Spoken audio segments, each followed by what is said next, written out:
रात का समय था। हवा अजीब तरह से चल रही थी। गांव के बाहर पुराने स्कूल के पास 3 दोस्त खेल रहे थे, राइस्टार, ज्ञान भाई और अज्जू भाई। अज्जू ने हंसते हुए कहा, चलो पहले मुझसे पूछो कुछ डरावना सवाल। ज्ञान भाई बोला, ठीक है, उस टूटे कमरे में जा और वहाँ रखे पुतले से बात कर। सब हंसे, लेकिन जब अज्जू उस कमरे में गया, हंसी अचानक थम गई। अंदर सन्नाटा था, दीवारों पर खून के निशान, टूटी खिड़कियों से आती ठंडी हवा और कोने में बैठा वो पुतला, चेहरा आधा जला हुआ, आंखें जैसे किसी को घूर रही हो। अज्जू ने डरते हुए पूछा, कौन हो तुम? अचानक पुतला हिला, उसकी शरीर टिक टिक की आवाज के साथ घूमी। धीरे धीरे वो उठने लगी। अब वो इंसान नहीं, एक औरत थी, सुंदर, लेकिन उसका चेहरा आधा काला आधा खूबसूरत, होंठों पर हल्की मुस्कान और आंखों से खून टपक रहा था। वो आगे बढ़ी और बोली, क्या मैं सुंदर हूँ? अज्जू का गला सूख गया। उसने कांपते हुए कहा, हाँ। इतना सुनते ही वो औरत चीख उठी। उसकी चीख से दीवारें हिलने लगी, खिड़कियां टूट गईं। अगले ही पल अज्जू की गर्दन से खून का फव्वारा फूट पड़ा और उसका सिर जमीन पर गिर गया। बाहर इंतजार करते राइस्टार और ज्ञान भाई को जब अज्जू की चीख सुनाई दी तो दोनों अंदर भागे, लेकिन वहाँ कुछ नहीं था, बस दीवारों पर ताजा खून और जमीन पर अज्जू का चप्पल पड़ा था। बगल में रखा कंप्यूटर के स्क्रीन पर रिकॉर्डिंग चल रही थी। वही आवाज गूंज रही थी, क्या मैं सुंदर हूँ? अगली रात राइस्टार ने सच जानने का फैसला किया। वो अकेला उसी कमरे में गया। उसके बाद जो देखा, उसके पैरों तले जमीन खिसक गई। अंधेरे में फिर वही औरत सामने आई, वही सिसकती हवा,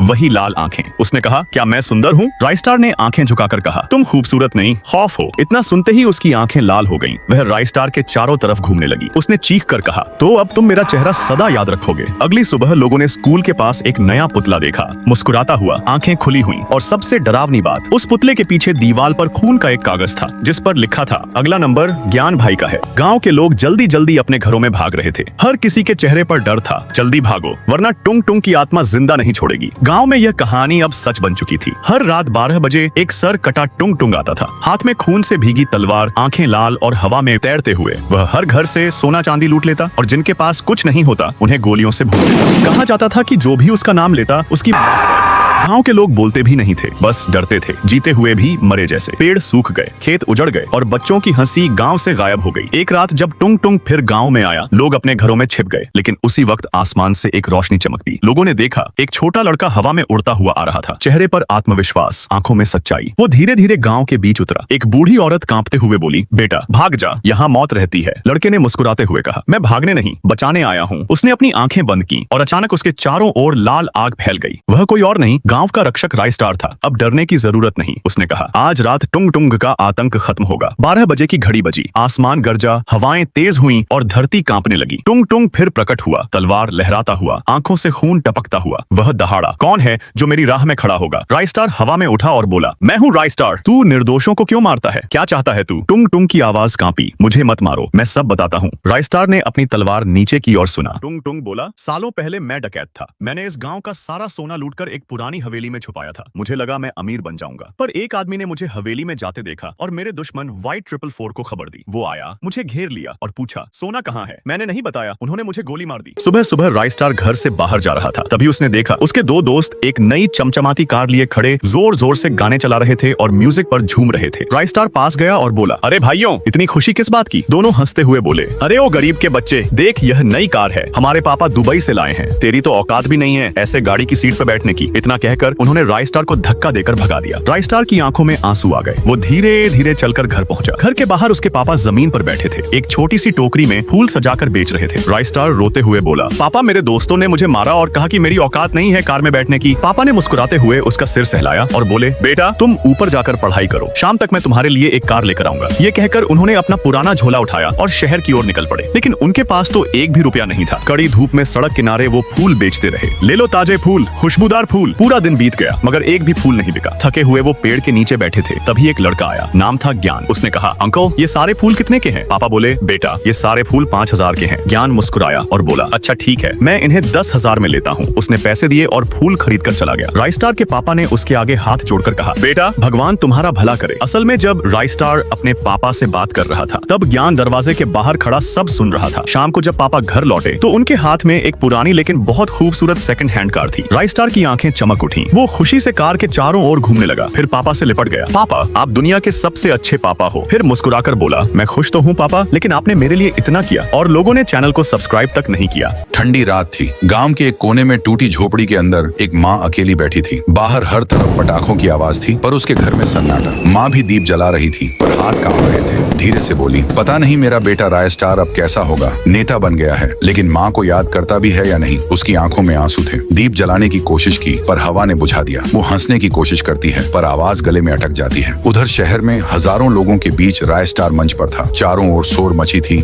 नारे जय राय स्टार, सब उसे नेता कहते थे, पर अंदर से वो आज भी वही बेटा था जो बचपन में माँ की गोद में दिया जलाता था। समारोह खत्म हुआ, सबने उसे मिठाई दी, पटाखे जलाए, पर राय स्टार के दिल में खालीपन था। उसने ड्राइवर से कहा, चलो गांव की तरफ। ड्राइवर बोला, सर अंधेरा है वहाँ। राय स्टार बोला, वहीं तो रोशनी करनी है। रात के सन्नाटे में गाड़ी रुकी। राय स्टार उतरा और धीरे से झोपड़ी के अंदर गया। अंदर माँ दिया बुझने पर आंचल से आंसू पहुंच रही थी। माँ, उसने धीमे से पुकारा। माँ ने कांपती आंखों से देखा। राय स्टार, तू आ गया बेटा। वो दौड़कर माँ से लिपट गया। माँ, मैंने सबको रोशनी दी पर तेरे घर का अंधेरा नहीं मिटा पाया। माँ ने मुस्कुराकर कहा, नहीं बेटा, तू आ गया, यही मेरी दिवाली है। राय स्टार ने जेब से एक छोटा चांदी का दिया निकाला, जलाया और कहा, अब ये दिया तेरे आंगन में हमेशा जलता रहेगा माँ। दोनों ने मिलकर दिया रखा। झोपड़ी में हल्की सी रोशनी फैली पर दिलों में उजाला भर गया। दोस्तों, दिवाली पटाखों की नहीं, माँ की मुस्कान की होती है। इस दिवाली अगर माँ पास है तो उसके साथ दिया जरूर जलाना। एक गांव था, नाम था बैरमपुर। वही रहता था राय स्टार और उसकी माँ। कच्ची मिट्टी की एक झोपड़ी, टूटी चारपाई, दीवार पर टंगी एक पुरानी फोटो। एक जवान औरत अपने छोटे बेटे को गोद में लिए मुस्कुरा रही है। वो औरत थी राधा और उसका बेटा राय स्टार। राधा हर सुबह दूसरों के घर बर्तन मांजने जाती थी। हाथ फट जाते, पैर छिल जाते, पर होठों पर हमेशा वही एक वाक्य, मेरा बेटा बड़ा आदमी बनेगा। राय स्टार अक्सर पूछता, माँ बड़ा आदमी मतलब? राधा मुस्कुरा देती, जिसे देखकर कोई गरीब ये कहे, काश मेरा बेटा भी ऐसा होता। लेकिन राय स्टार की दुनिया उतनी आसान नहीं थी। स्कूल में बच्चे हंसते,